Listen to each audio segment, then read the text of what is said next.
पुण्याला? नाहीये आता.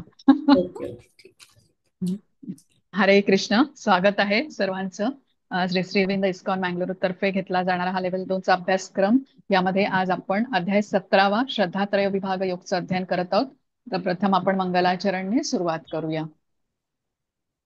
ओम अज्ञानतिमिरान्धस्य ज्ञानाञ्जनशलाकया चक्षुरुन्मिलितं येन तस्मै श्रीगुरवे नमः। श्रीचैतन्यमनोभीष्टं स्थापितं येन भूतले स्वयं रूप कदा मह्यं ददाति स्वपदान्तिकं।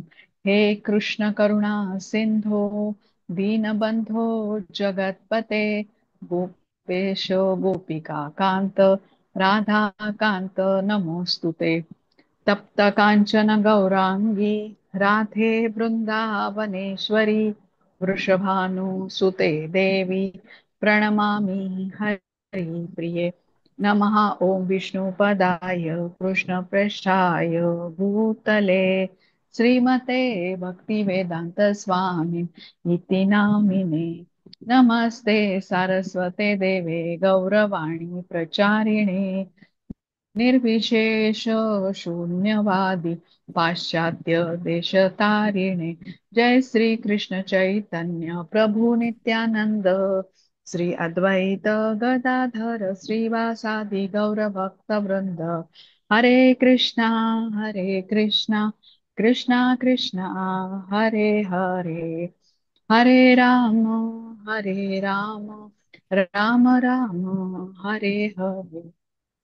हरे कृष्ण। सर्वात प्रथम आपण श्रीला प्रभुपाद यांना साष्टांग प्रणाम करूया, ज्यांनी आपल्याला समजेल अशा सोप्या शब्दामध्ये भगवद्गीता आपल्याला समजावून सांगितली आणि त्यांनी लिहिलेल्या या साध्या भाषेमुळे भगवद्गीतेचं ज्ञान आपण ग्रहण करू शकत आहोत।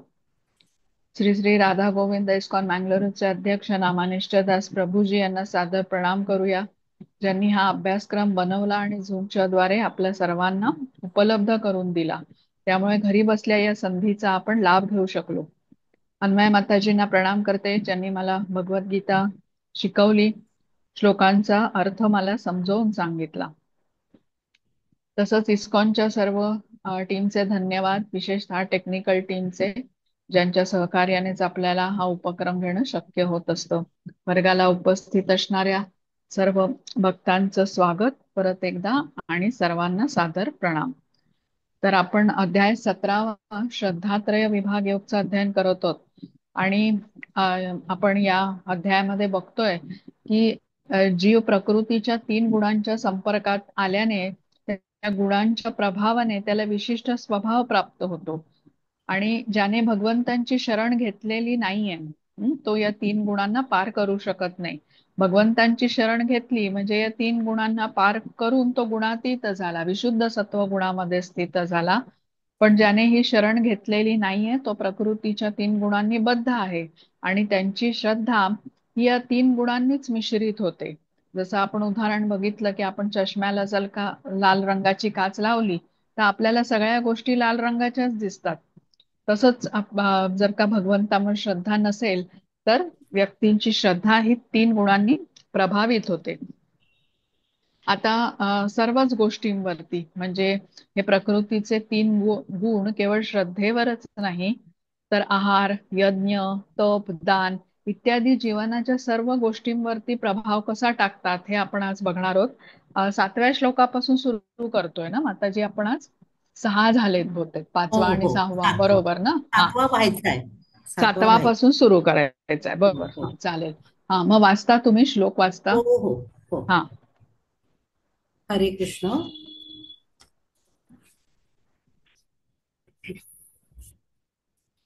आहारस्त्वपि सर्वस्य त्रिविधो भवति प्रियः।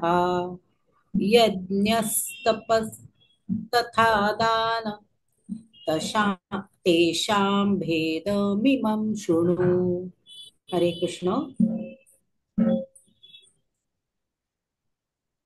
अनुवाद पण वाचा वाचते तुम्हीच, हा. कारण हो हो. हा मिनल हरे कृष्ण. माताजी नाहीये. हो, हरे कृष्ण. प्रत्येक व्यक्तीला आवडणारा आहारही प्रकृतीच्या तीन त्रिगुणानुसार तीन प्रकारचा असतो. याप्रमाणे यज्ञ, तप आणि दान यांचेही तीन प्रकार असतात. आता मी तुला त्यांच्यातले भेद सांगतो, ते ऐक. हरे कृष्ण. हरे कृष्ण. आता या श्लोकामध्ये ना आहाराबद्दल सांगितलं आहे. जसा बघा प्रकृतीचे तीन गुण कसा सखोल परिणाम घडवून आणतात हे आता आपल्याला समजतं, आणि या गुणांनुसार आपला स्वभाव ठरतो, आणि त्यानुसार आपल्या खाण्यापिण्याच्या आवडीनिवडी पण ठरतात. मगाशी आपण जसं म्हटलं की केवळ श्रद्धेवरच नाही, तर आहार, यज्ञ, तप, दान इत्यादी सर्व जीवनाच्या गोष्टींवरती या तीन गुणांचा प्रभाव पडताना दिसतो. आता पुढे 18व्या अध्यायामध्ये कृष्ण अजून सखोलवरती जाऊन कर्म, मन, बुद्धी, निर्णय, सुख या सगळ्या गोष्टींवरती कसा परिणाम होतो या प्रकृतीच्या तीन गुणांचा, याबद्दल सांगणार आहेत. आणि इथे आपण स्थूल गोष्टींवर कसा परिणाम होतो हे समजून घेतोय. आणि जो पुढच्या अध्यायात 18व्या अध्यायात कृष्णांनी अधिक सूक्ष्मतेने हेच ज्ञान देण्याचा प्रयत्न केलाय. आता 8व्या श्लोकामध्ये आपल्याला आहाराबद्दल अजून सविस्तरपणे कृष्ण सांगतात, ते आपण वाचूया. हरे हा, कृष्ण. हरे कृष्ण. आयु सत्त्वबलारोग्य सुखप्रीति विवर्धनाः रस्यास्तिग्धा स्थिरारुद्धा आहार सात्विक प्रियाः. हरे कृष्ण.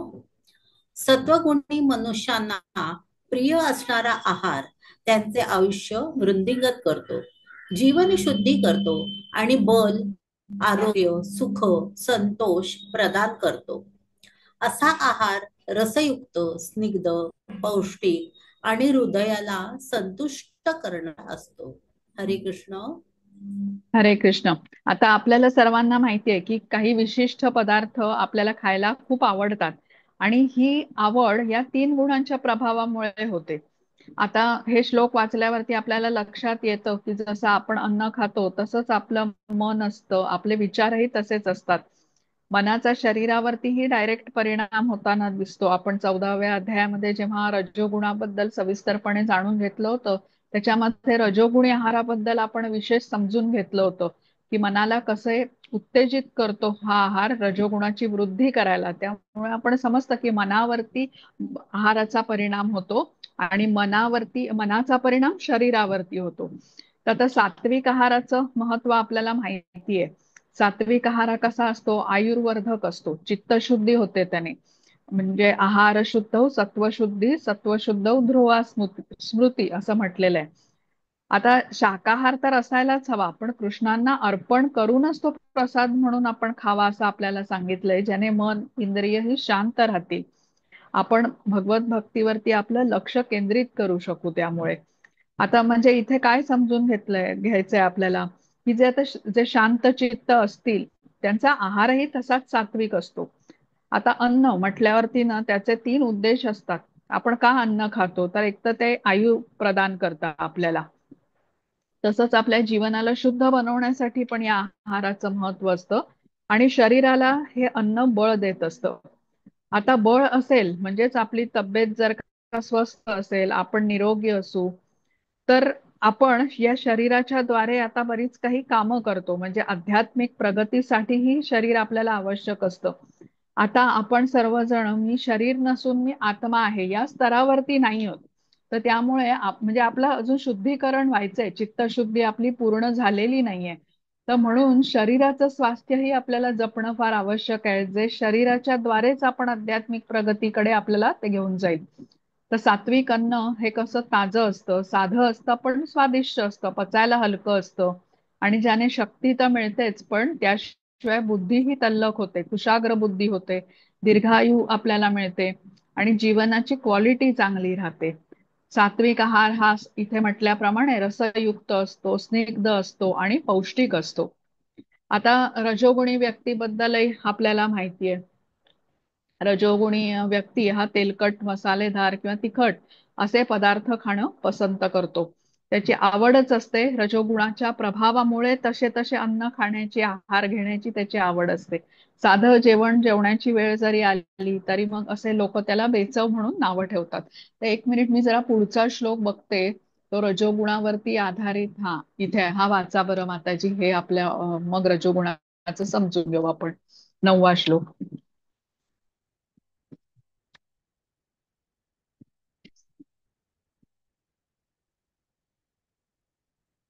हा, सायली माताजी म्यूट सॉरी आहात सॉरी तुम्ही. Sorry sorry. हा हा परत वाचते. हरे कृष्ण. हा. कट्वं ललवणात्युष्ण तीक्ष्ण रुक्ष विदाहिनः आहारा राजसस्येष्टा दुःख शोकामय प्रदाः. हरे कृष्ण. पुढचा पण वाचू का? हो, अनुवाद वाचा हो 9व्याचा. हो आणि हो. मग 10वा पण चालेल श्लोक वाचा, म्हणजे चालेल एकत्र आहाराबद्दल समजता येतं. चालेल. रजोगुणी मनुष्यांना अत्यंत कडू, आंबट, खारट, गरम, तिखट, शुष्क आणि दाहकारक आहार प्रिय असतो. असा आहार दुःख, शोक, व्याधी निर्माण होण्यास कारणीभूत असतो. हरे कृष्ण. हा, 10वा पण वाचा वाचते, माताजी. 10वा वाचते. यातयामंगतरसं पूतिपर्यूषितं च यत् उच्छिष्टमपि चामेघ्यं भोजनं तामसप्रियम्. हरे कृष्ण. वाचू का मी मागास माझा म्यूटच राहिला होता. हा हं? हा, वाचा. हरे हरे कृष्ण, कृष्ण. वाचा वाचा. 3 तासांपेक्षा अधिक काळापूर्वी शिजविलेले, बेचव, नासलेले, दुर्गंधीयुक्त, उष्टे आणि अपवित्र पदार्थांनी युक्त असे अन्न तमोगुणी लोकांना प्रिय असते. हरे कृष्ण. हरे कृष्ण. तर बघा, आता ह्या 3 श्लोकामध्ये म्हणजे 8व्या, 9व्या आणि 10व्या श्लोकामध्ये काही विशिष्ट पदार्थ खाण्याची आपली आवड का असते, तर हे या प्रकृतीच्या 3 गुणांच्या प्रभावामुळे होतं, हे आपल्याला समजतं. तर आपण 8वा श्लोक समजून घेतला, जो सात्विक आहाराबद्दल होता. सात्विक आहार हा स्निग्ध असतो, पौष्टिक असतो आणि असा खाल्ल्याने आयुर्वर्धन तर होतच, पण बुद्धी कुशाग्र होते, शांती आपल्याला प्रदान होते, दीर्घायू मिळते, जीवनाची क्वालिटी चांगली राहते. आता रजोगुणी व्यक्तीबद्दल इथे 9व्या श्लोकामध्ये सांगितलंय की असा व्यक्तीला रजोगुणाच्या प्रभावामुळेच तसाच आहार म्हणजे तेलकट, मसालेदार, तिखट, फास्ट फूड वगैरे इत्यादी गोष्टी खाण्याची विशेष आवड असते. साधं जेवण जेवताना त्यांना बेचव म्हणण्याची म्हणजे नावच ठेवतात ते अशा अन्नाला. पापड, लोणची, सांडगे, चटण्या असं काहीतरी त्यांना चटपटीत खाण्याची खूप आवड असते. तर रजोगुणी आहार हा कसा असतो, इंद्रियांना विचलित करणारा असतो. असं अन्न खाताना पण त्रास होतो बघा. खूप तिखट खायचं असेल तरी जिभेला त्रास होतो असं अन्न खाताना, पण तरीही ते खातात. पोटात जाऊनही हे अन्न त्रास देतं आणि शरीराबाहेर टाकतानाही त्रासच होतो. म्हणजे अशा अन्नाने व्याधी उत्पन्न होतात. आता जसं शरीर वृद्ध होत जातं आणि तरीही व्यक्तीचा आहार मात्र रजोगुणीच असेल तर समस्या अधिक वाढताना दिसतात. रजोगुणी आणि तमोगुणी आहार हा शरीरावरच नाही तर मनावरही परिणाम करतो. कारण जसं आपण म्हटलं, जसा आहार असेल तसं मन होणार आणि मनाचा परिणाम शरीरावरती होणार. तर असा आहार घेतल्याने रजोगुणामध्ये आणि तमोगुणामध्ये अधिक वाढ होताना दिसते आणि तशी कार्य करण्याची पण मग आता प्रवृत्ती वाढते. तर आहार कोणता आणि किती प्रमाणात घ्यायचा याचंही खूप महत्व आहे. आणि जिभेला काय आवडतं याच्यापेक्षा शरीराला काय महत्वाचं आहे, आवश्यक आहे, हे ठरवून आहाराचं सेवन केलं पाहिजे. तर रजोगुणी आणि तमोगुणी आहाराने या दोन्ही गुणांमध्ये अधिकच वाढ होते. आणि आपण बघतोय जसं पृथ्वीवरती आपण म्हणतो की सर्वजण रजोगुणानेच प्रभावित असतात. आपल्या समोरही आपल्याला असंच चित्र दिसतं. रजोगुणाची खूप वाढ झालेली, असमाधानी असतात लोक, भोगवृत्तीमध्ये त्यांना जास्त रस असतो, पैसे कमवण्याची खूप धडपड असते, महत् प्रयास करत असतात, जणू शांत बसणं त्यांना जमतच नाही आणि त्यामुळे मनही शांत नसतं. आणि मन शांत नाही म्हणजे इंद्रिय तृप्तीचेच विचार, की मन त्यांना असं वाटतं की मी आता इंद्रिय तृप्ती केल्यानेच मला सुख प्राप्त होईल, पण ते तसं काही होत नाही. तर अशा रजोगुणी व्यक्तीमध्ये किंवा तमोगुणी व्यक्तीमध्ये मग मी कोण आहे, भगवंत कोण आहेत, हा विचार तर येणं अशक्यच आहे. पण ज्याचं मन आता शांत आहे तोच मात्र प्रगती करू शकतो. त्याला भगवंतांच्या बद्दल जिज्ञासाही अशाच मनामध्ये येऊ शकते जे मन शांत आहे. तर मन शांत ठेवण्यासाठी आपण इंद्रियांनी काय ग्रहण करतो हे काळजीपूर्वक आपल्याला तपासून बघायला पाहिजे. तुम्हाला आठवत असेल तर आपण लेव्हल 1च्या जेव्हा स्लाइड्स असायच्या त्याच्यामध्ये एक स्लाइड होती ज्याच्यामध्ये गुड इन गुड आउट किंवा गार्बेज इन गार्बेज आउट अशी ती स्लाइड होती. म्हणजे काय, तर जी गोष्ट आपण घेतो गुड इन गुड आउट म्हणजे काय की डोळ्यांनी काय बघतो, कानांनी काय ऐकतो, जिभेने काय खातो, हे सर्व इंद्रियांनी काय ग्रहण करतो ते महत्वाचं आहे. जे ग्रहण करू तेच आपण परत करणार. जे आता आपल्यामध्ये नाहीच आहे ते आपण देणार कुठून बाहेर. हा, तर हे लक्षात ठेवलं पाहिजे. कुठल्या गोष्टींचं आपण पर्याय निवडतोय हे आपल्या हातामध्ये. म्हणजे अगदी रोज नवीन साडी जरी व्यक्तीने नेसली स्त्रीने तरी तिला काही आनंद मिळणार नाही, किंवा रोज आपण एक पक्वान्न बनवून खाल्लं तरी आनंद मिळणार नाही, कारण तो तात्पुरता आनंद आहे.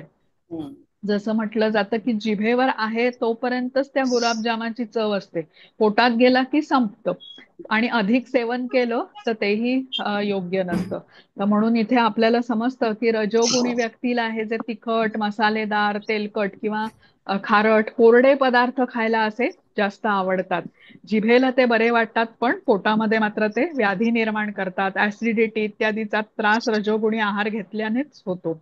आणि तमोगुणी बद्दल इथे सांगितलेलं आहे आहाराबद्दल की शिळं असतं अन्न, जे नासलेलं असतं, दुर्गंधीयुक्त, बेचव असे अन्न पदार्थ सर्व तामसिक स्वरूपाचे असतात. मद्य, मांसाहार किंवा कोणाचं उष्ट अन्न हे सगळं तामसिक स्वरूपाच्या अन्नामध्ये येतं, आणि हे खाल्ल्याने रोग पसरतात, व्याधी अधिकच वाढतात. आणि तमस गुणाच्या व्यक्तीचं मन तर अतिशयच अशांत असतं. सात्विक लोक मात्र अशा अन्नाकडे अजिबात आकर्षिले जात नाहीत, आणि तमोगुणी मात्र असेच अन्न अगदी मिटक्या मारत खातो. तर हा बघा गुणांच्या प्रभावाचा फरक आपल्याला लगेच दिसून येतो.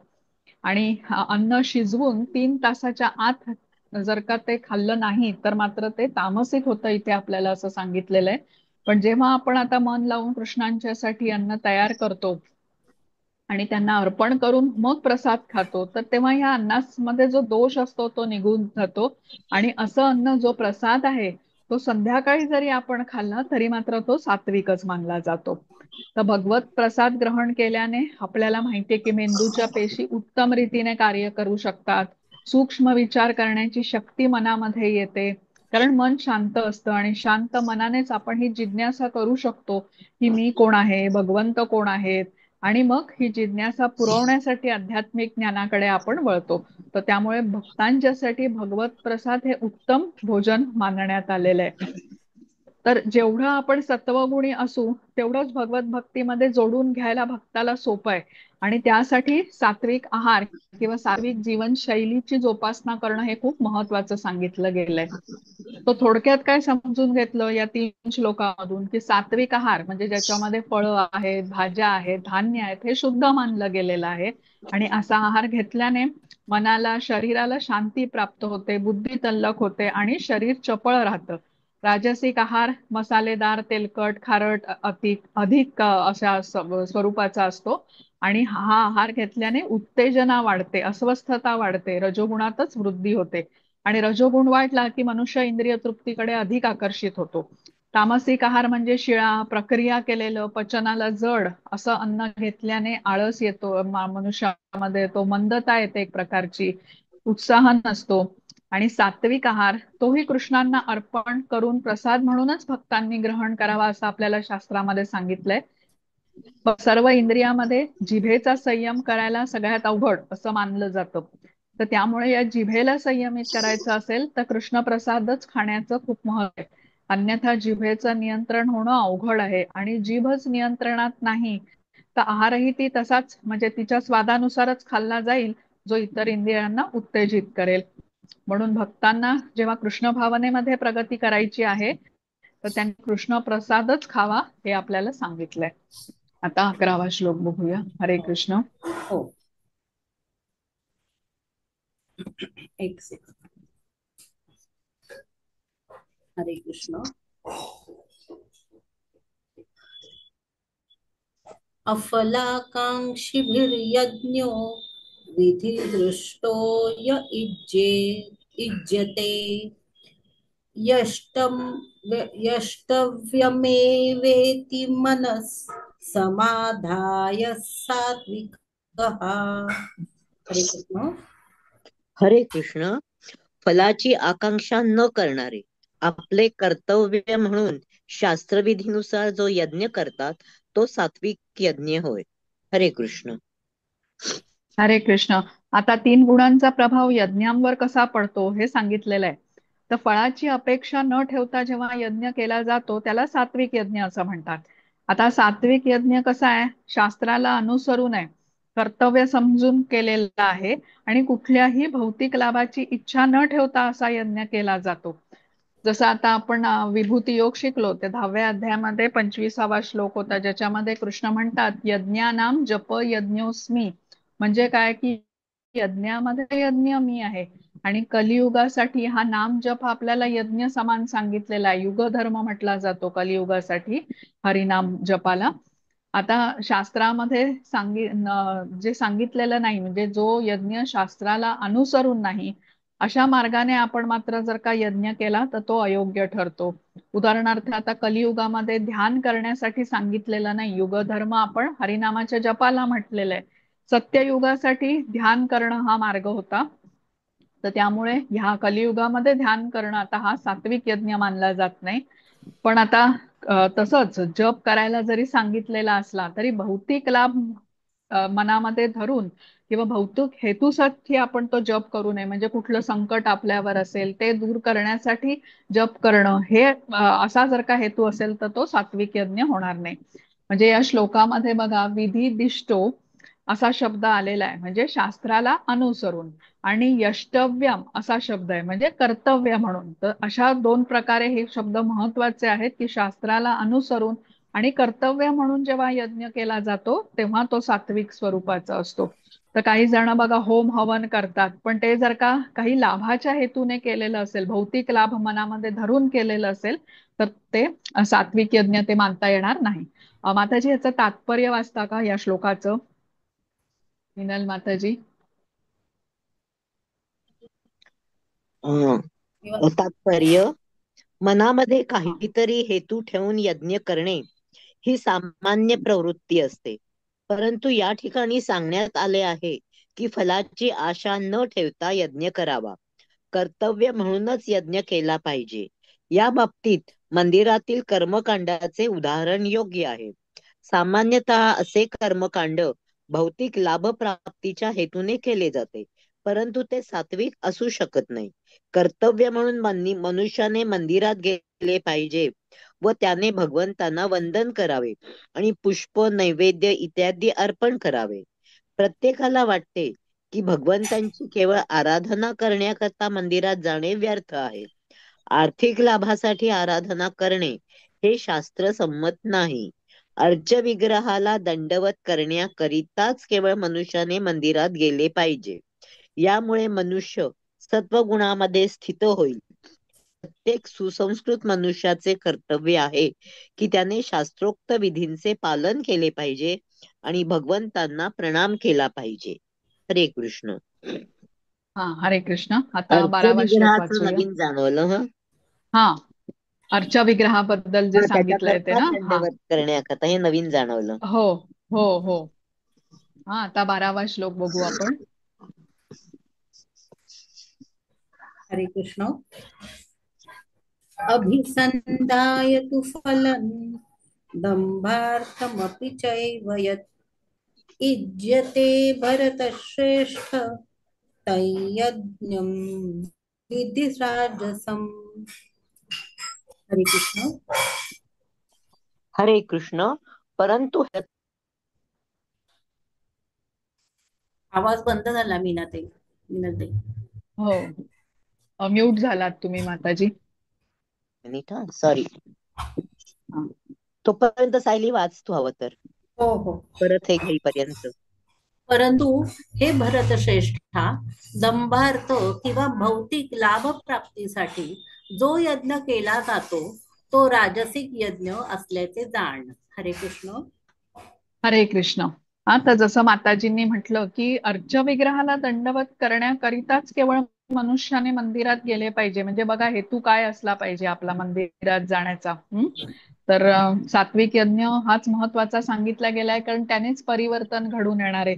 राजसिक आणि तामसिक हेतूने केलेलं कुठलंही कार्य हे सफल होत नाही. तर आता इथे 12व्या ह्याच्यामध्ये 12व्या श्लोकात आपल्याला राजसिक यज्ञाबद्दल सांगितलंय. आता राजसिक यज्ञ कोण करतं, की ज्याच्या मनामध्ये खूप इच्छा आहेत, रजोगुणाचा प्रभाव आहे, अनेक इच्छा कामना असणं, असंख्य इच्छा, आणि त्या पूर्ण करण्यासाठी ते यज्ञ करतात. आता काही रजोगुणींना मृत्यूच्या नंतर स्वर्गलोकाची प्राप्ती व्हावी अशी इच्छा असेल, तर त्या हेतूनेही ते यज्ञ करतात, जो राजसिक स्वरूपाचा यज्ञ असतो. आणि राजसिक यज्ञ करणाऱ्यांचा हेतू हाही असतो, की आता हा यज्ञ तर आम्ही करतोय, हे म्हणजे आमच्या इच्छा तर आहेतच, पण यातून आम्हाला प्रसिद्धी मिळावी, आमच्या ऐश्वर्याची सर्वत्र चर्चा व्हावी, की आम्ही केवढे मोठं दानी आहोत, म्हणजे असं आम्हाला ओळखलं जावं, अशी मान प्रतिष्ठेची पण त्यांची इच्छा असते. कारण हा सगळा रजोगुणाचा प्रभाव आहे. पण आपल्याला लक्षात घेतलं पाहिजे, तामसिक आणि राजसिक या प्रकारे केलेलं कुठलंही कार्य अंततः सफल होत नाही. सात्विक हा सत्व गुण जे आहे ना, तोच आपल्याला पुढे प्रगती करायला मदत करतो. आता हेच आपण शिकतोय की कसं फरक आहे या दोन्ही याच्यामध्ये. आता 13वा वाचा बरं सायली माताजी. हो हो. हरे कृष्ण. विधिहीनं सृष्टान्नं मंत्रहीनं दक्षिणं मंत्रहीनं श्रद्धाविरहितं यज्ञं तामसं परिचक्षते. हरे कृष्ण. हरे शास्त्र. कृष्ण. शास्त्रविधींची ऐकू येत आहे ना? हो हो हो, येत शास्त्रविधींची आहे. उपेक्षा करून प्रसाद वितरित केल्या वाचून मंत्रोच्चारण न करता, उपाध्यायांना दक्षिणा न देता आणि श्रद्धारहित असा जो यज्ञ केला जातो, तो यज्ञ तामसिक मानला जातो. हरे कृष्ण. हरे कृष्ण. बघा इथे कसा तामसिक तमस गुणाच्या आधारावरती केलेला यज्ञ हा कसा असतो. तर इथे शास्त्राला अनुसरून तो होतच नाही, स्वतःच्या मनाला वाटेल तसा केलेला हा यज्ञ आहे. हल्लीच्या काळातलं उदाहरण म्हणजे गणेशोत्सव, दुर्गा पूजा इत्यादी उत्सव मोठ्या म्हणजे याने ते उत्साहाने साजरे करताना आपण लोक बघतो. आपण अगदी वर्गणी पण देतो, पण वर्गणीचा वापर करून मंडप इत्यादी उभारला जातो, सजावट होते, जोराजोरामध्ये म्युझिक वाजवलं जातं, पण त्यामध्ये सिनेमाची गाणी किंवा काही कलाकार बोलवून कार्यक्रम, स्पर्धा इत्यादीचं आयोजन केलं जातं. आणि बहुतेक ठिकाणी हे असंच चित्र दिसतं. काहीच ठिकाणी अर्थर्वशीर्षाचं पठण होईल, दुर्गा सप्तशतीचं पठण होईल, म्हणजे मूळ उद्देश दूर ठेवून मनुष्य स्वतःच्या करमणुकीचे कार्यक्रम तिथे आयोजित करताना दिसतो. तर हा अशा प्रकारचा हा तामसिक यज्ञ आहे. तर श्रीला प्रभुपाद म्हणत असत की कार्य कुठलंही असो, भगवंतांचं कीर्तन तिथे व्हायला हवं, भक्तांना प्रसाद वाटला जावा, आणि असं जर का होत नसेल तर ते शास्त्राला अनुसरून केलेलं कार्य नाही, म्हणजे हा तमस गुणाचाच प्रभाव झाला. तर जसं भस्मासुराची कथा आहे बघा, आपण लेवल 1च्या ह्याच्यात ती ऐकली होती, की भस्मासूर तपस्येसाठी केदारनाथला गेला आणि यज्ञामध्ये आपल्या शरीराचं वेगवेगळे अवयव काढून तो आता अर्पण करेल अग्नीला, असं त्याने ठरवलं, कारण शंकर प्रसन्न होत नव्हते.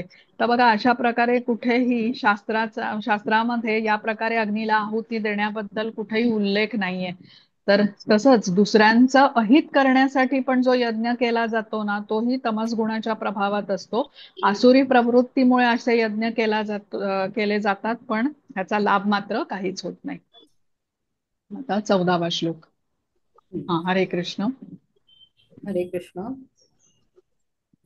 देवद्विज गुरु प्राज्ञ पूजनं शौचमार्जवम् ब्रह्मचर्यमहिंसा च शरीरं तप उच्यते. हरे कृष्ण. हरे कृष्ण. भगवंत, ब्राह्मण, आध्यात्मिक गुरु व माता पित्यांसारख्या ज्येष्ठ व्यक्तींची पूजा करणे आणि पावित्र्य, सरळपणा, ब्रह्मचर्य आणि अहिंसा यांना शारीरिक तप म्हटले आहे. हरे कृष्ण. हरे कृष्ण. आता इथे या श्लोकामध्ये तप किंवा तपस्येबद्दल सांगितलंय.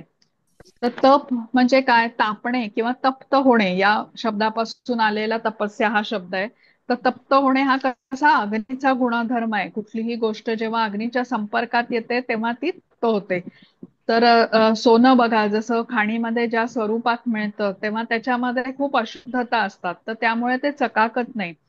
तर सोनं जेव्हा शुद्धतेच्या प्रक्रियांमधून गेल्यानंतर त्यातल्या अशुद्धता काढल्या जातात, म्हणजे अनेक मोठा तो बराच विस्तारित असा तो प्रक्रिया असते, ती तापन, ताडण, छेदन वगैरे असं केलं जातं त्याच्यामध्ये. आणि हे धातू जेव्हा असेच शुद्धीकरणासाठी त्यांना म्हणजे त्या प्रक्रिया केल्या जातात, तर त्याला अतिउच्च तापमानाच्या भट्टीचाही वापर होतो. आणि जेव्हा अशुद्धता या तापमानामुळे जळून जातात किंवा मग धातूपासून त्या वेगळ्या होतात आणि त्या बाजूला काढल्या जातात. आता अशुद्धता दूर झाल्याने त्या सोन्याला मग ती त्याची चमक किंवा झळाळी प्राप्त होते. तर तसंच आपल्यामध्ये बघा अनेक अशुद्धता आहेत ज्याला आपण अनर्थ म्हणतो. आणि प्रकृतीच्या 3 गुणांच्या प्रभावानेच आपलं हे चित्त दूषित झालेलं असतं. तर जेव्हा आपण तप करतो किंवा तपस्या करतो तेव्हा ह्या अशुद्धता आपल्या हृदयातून दूर होऊ लागतात. तर ज्याला अनर्थ निवृत्तीचा स्तर आपण म्हणतो, जो सगळ्यात अवघड आणि वेळ घेणारी ही पायरी आहे. भक्ती मार्गामध्ये ज्या 9 पायऱ्या आपण म्हणतो की श्रद्धा, साधू संग, भजन क्रिया, अनर्थ निवृत्ती, मग निष्ठा, रुची, आसक्ती, भावभक्ती आणि प्रेमभक्ती. तर जोपर्यंत अनर्थ आहेत ना तोपर्यंत आपण नामाची गोडी चाखू शकत नाही. भक्तीमध्ये आपल्याला रस वाटत नाही. जप करताना मन भरकटतं किंवा यंत्रवत आपण भक्तीची कार्य करतो, अनेक विचार मनामध्ये येतात, लक्ष लागत नाही, कारण अजून अनर्थ निवृत्ती झालेली नसते. अनर्थ निवृत्ती होण्यासाठीच 4 नियामक तत्वांचं पालन करायला आपल्याला सांगितलं जातं. मांसाहार करायचा नाही, जुगार इत्यादी अवैध मार्गाने अर्थार्जन करायचं नाही, कुठल्याही स्वरूपात नशा करायची नाही आणि विवाहाच्या बाहेर संबंध ठेवायचे नाहीत आणि संयमित जीवन जगायचं. तर ह्याला तपस्या म्हटलेलं आहे. संयमित जीवन जगणं हेच तप सांगितलेलं आहे आपल्याला. आता ही जी तपस्या आहे किंवा हे जे तप आहेत हे 3 प्रकारचे आहेत. कायिक कायिक म्हणजे शारीरिक, वाचिक म्हणजे वाणीने केलेले आणि मानसिक म्हणजे मनाने केलेले. तर सत्वगुणातील व्यक्ती भगवंत, ब्राह्मण, गुरु, ज्ञानी इत्यादींना वंदन करतो, त्यांचा आदर करतो, मात्या पित्यांची सेवा करतो. तसंच तो अहिंसा पाळतो, शरीराने आंतरबाह्य शुचिता ठेवतो. आचरणही त्याचं कसं असतं, साधं सरळपणे तो राहतो. तसंच विवाहाच्या बाहेर संबंध ठेवत नाही. म्हणजे आपण जे हे 4 नियामक तत्व म्हटली ना याची तो काटेकोरपणे पालन करत असतो. माताजी ह्याचं तात्पर्य वाचता का? हो या हो श्लोकाचं वाचते. 14व्याचं. हा. हरे कृष्ण.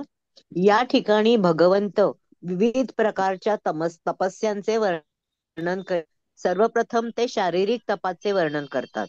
मनुष्याने भगवंत किंवा देवदेवता, सिद्ध विद्वज्जनांना, ब्राह्मणांना, आध्यात्मिक गुरूंना आणि माता पित्यांसारख्या ज्येष्ठांना व वेद पारंगत कोणत्याही व्यक्तीला वंदन केले पाहिजे.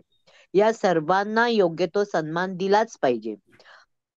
अंतर मिळवली पाहिजे आणि आपले आचरण सरळ शास्त्रसंमत नसलेली कोणतीही गोष्ट त्याने करू नये.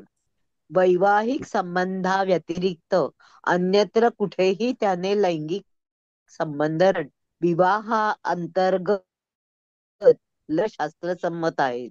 यालाच असे म्हटले जाते. शरीराच्या बाबतीत विचार हे शारीरिक तप आहे. हरे कृष्ण. बघा, आता शरीराने तपस्या म्हणजे शरीराचा वापर गुरूंच्या सेवेसाठी इत्यादी जाण्यासाठी केला जावा. तर शरीराचा वापर करून आत्म्याला आपण म्हणजे भगवत धामापर्यंत नेऊ शकतो. आणि कसं हे काय करत असताना आपल्याला प्रथम काय केलं पाहिजे, तर हे आपल्यामधून दूर केले पाहिजे. शुद्धतेनेच आपण आत्म्याला पर्यंत नेऊ शकतो. तर त्यासाठी शरीर निरोगी ठेवून लक्ष दिलं पाहिजे, कारण तब्येत चांगली असेल तर मग आपण भक्तीही करू शकतो. सेवा याचंही त्याच्यामध्ये महत्व आहे. आणि अशा ड्रायव्हर ह्याचं उदाहरण घेतो बघा. योग्य ठिकाणी पोहोचण्यास ही गाडी हे वाहन आहे. परत हो. नाही, गाडी रिंग चालू आहे. चालू आहे हा पण हा हा स्क्रीन हा दिसत मग ठीक. नाहीये. हा तेच काहीतरी गडबड चालू आहे. ठीक आहे, हरकत नाही. ड्रायव्हर ह्याचं उदाहरण घेतो बघा. ही गाडी हे वाहन आहे. मेंटेनन्स म्हणजे गाडीचा मेंटेनन्स आणि त्याच वेळेला मग आपण ठरलेल्या ठिकाणी नाही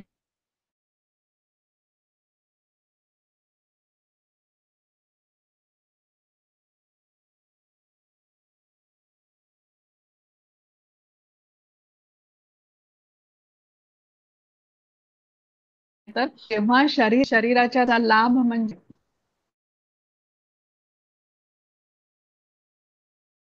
आता पुढचा श्लोक हो, तोपर्यंत हरे कृष्ण.